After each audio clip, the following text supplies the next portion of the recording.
जी हाँ, अब करते हैं हम बात धन विधेयक और वित्त विधेयक की।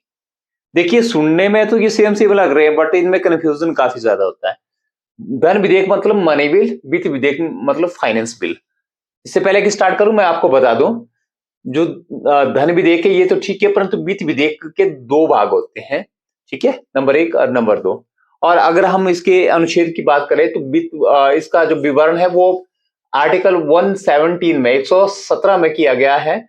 और जो वित्त विधेयक नंबर एक है, उसका प्रावधान 117 एक में किया गया है, और इसका जो है 117 तीन में किया गया है दूसरे का। ठीक है, ये थी इसके बारे में मुख्य जानकारी। अब हम आपको बता रहे हैं इसका विस्तार से। अगर हम आपको इसके अर्थ के बारे में बताएं तो ये वीडियो थोड़ा लंबा हो जाएगा, इसलिए इसके धर्म विधेयक और विधि विधेयक में क्या अंतर है इसके बारे में हम स्पेशल वीडियो आपको बनाएंगे। ठीक है, ओके। तो यहाँ पे अगर सबसे पहले बात करते हैं हम प्रस्तुतिकरण की।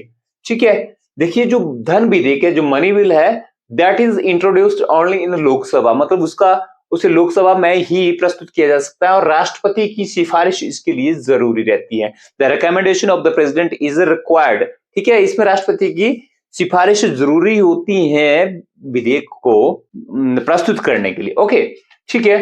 सिमिलरली अगर हम वित्त विधेयक की बात करें, वित्त विधेयक नंबर एक है वो लोकसभा में ही उसको प्रस्तुत किया जा सकता है, परंतु जो दूसरा है वो लोकसभा और राज्यसभा में कहीं भी प्रस्तुत किया जा सकता है। ठीक है, देखिए, सबसे पहले अगर बात करें हम राष्ट्रपति की सिफारिश में धन विधेयक में, तो ये जरूरी है, रिक्वायर्ड, जैसे मैंने बोला। और यहाँ रिक्वायर्ड है जो वित्त विधेयक को, जो फाइनेंस बिल फर्स्ट है, वहां पे राष्ट्रपति की रिकमेंडेशन मैंडेटरी है, रिक्वायर्ड है, और यहाँ पे रिक्वायर्ड नहीं है। ओके, अब राष्ट्रपति की सिफारिश की बात करते हैं हम, बहुमत की बात। तो मेजोरिटी की बात तो यहाँ पे दोनों जगह ही, हर जगह ही होती है। साधारण बहुमत ही इसके पास होने के लिए चाहिए। यहाँ भी साधारण बहुमत, और यहाँ भी, इसमें ऐसा ज्यादा इशू कुछ नहीं है। हालांकि आपको बता दें, ये जो बिल है, साधारण बहुमत की बात यहाँ पे, जो धन विधेयक है वो क्या बोलते हैं, लोकसभा में ही पेश किया जाता है, और राज्यसभा में उसके बाद जाता है। ठीक है, अब राज्यसभा की शक्तियां इसमें क्या है, राज्यसभा की शक्तियों की बात करें, बीटा को बढ़ पावर्स ऑफ राज्यसभा।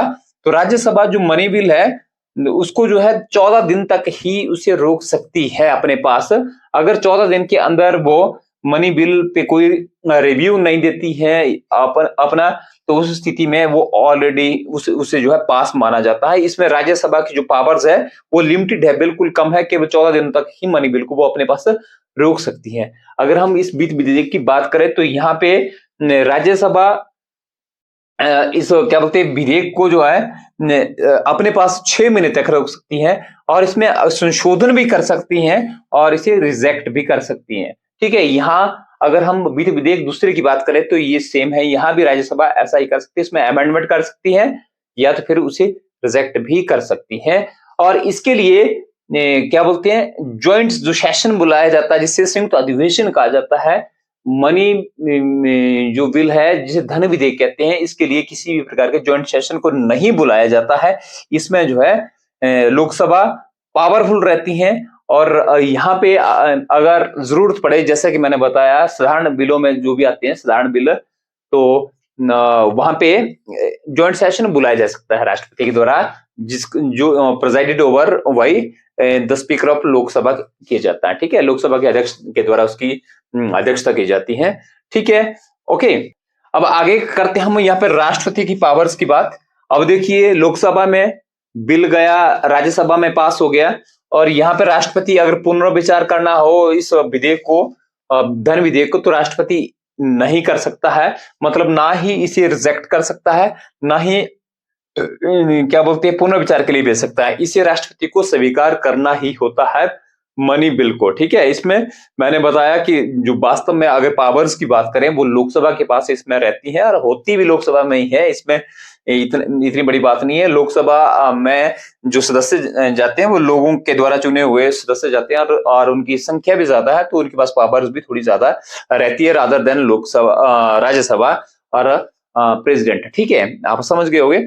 अगर हम इस वित्त विधेयक की बात करें, यहाँ पे राष्ट्रपति यहाँ पे क्या बोलते हैं, पुनर्विचार के लिए इसे भेज सकता है।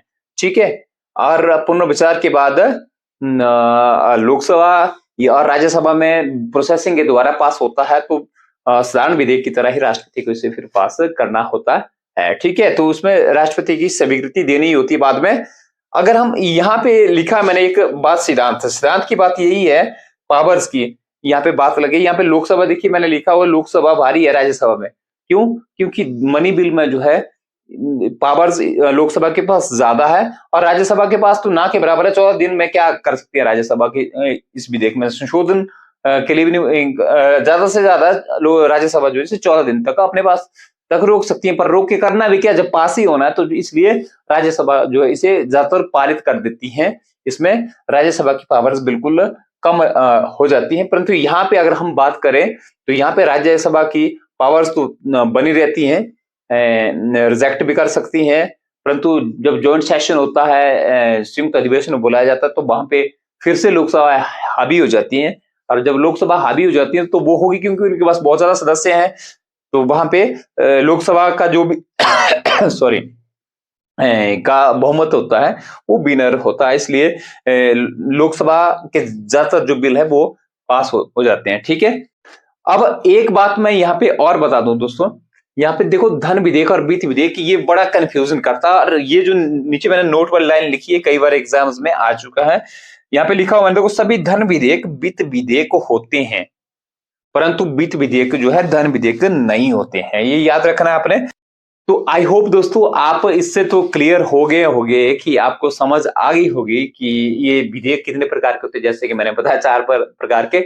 इसमें संवैधानिक संशोधन विधेयक है, ये थोड़ा इसमें राज्यसभा की पावर्स काफी रहती हैं, काफी क्या बराबर ही रहती है लोकसभा के बराबर। क्योंकि अगर राज्यसभा चाहे तो क्या बोलते हैं, इस विधेयक को रिजेक्ट कर सकती है, संवैधानिक संशोधन विधेयक को। ठीक है, और बाकी में राज्यसभा का थोड़ा रोल कम रहता है। इस धन विधेयक की अगर बात करें इसमें नगण्य रहता है। 4 प्रकार के विधेयकों की आज मैंने आपको चर्चा इसमें हमने की, मैंने आपको बताया। आई होप आपको अच्छा लगेगा। चलिए आज के लिए फिर इतना ही, मिलते हैं नए वीडियो में, तब तक के लिए नमस्कार।